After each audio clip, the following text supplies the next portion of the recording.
Hello बच्चों, चलिए प्रश्न को समझते हैं। दो कृत्रिम उपग्रह पृथ्वी के चारों ओर किसी एक वृत्ताकार कक्षा में केवल एक ही गति से चक्कर लगा सकते हैं। उनके द्रव्यमान चाहे कितने ही भिन्न क्यों न हो।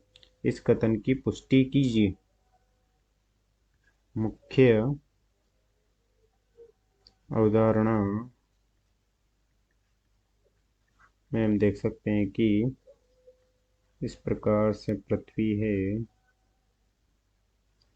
और पृथ्वी के चारों ओर वृत्ताकार कक्षा, पृथ्वी की कक्षाओं में गति करने वाला कोई प्राकृतिक या कृत्रिम पिंड पृथ्वी का उपग्रह कहलाता है। पृथ्वी का द्रव्यमान me है, पृथ्वी की त्रिज्या re है तथा पृथ्वी के पृष्ठ से h ऊंचाई पर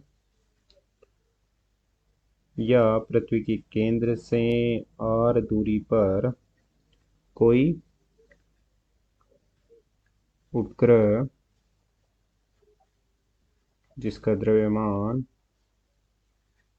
m है, नियत वेग v से पृथ्वी की कक्षा में चक्कर लगा रहा है, वृत्ताकार कक्षा में चक्कर लगा रहा है।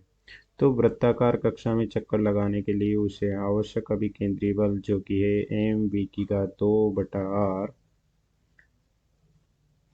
इतना अभिकेंद्री बल उसे गुरुत्वीय बल से प्राप्त होगा जो कि हो जाएगा Gme गुणा m, और दोनं पिंडों के बीच की दूरी अर्थात पृथ्वी तथा उपग्रह के बीच की दूरी हो जाएगी r²2, जहाँ r बराबर है पृथ्वी की त्रिज्या re प्लस h तथा यहाँ से उपग्रह के द्रव्यमान से उपग्रह का द्रव्यमान कट जाएगा तथा एक r से एक r कट जाएगा और कक्षीय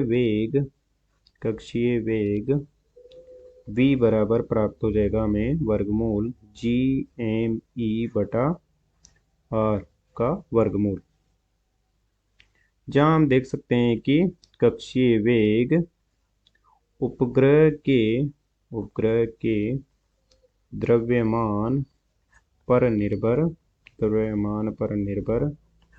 नहीं करता है।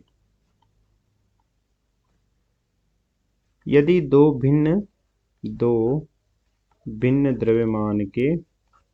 द्रव्यमान के उपग्रह भी इसी कक्षा में वृत्ताकार चक्कर लगा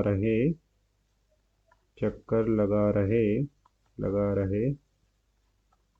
होते तो उनका भी कक्षीय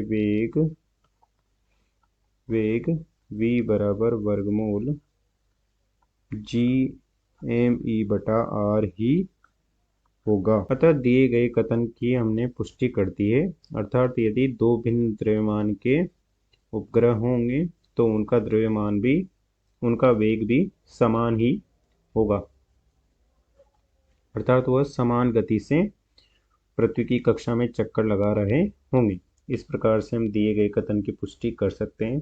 आशा करते हैं आपको समझ में आया होगा। धन्यवाद।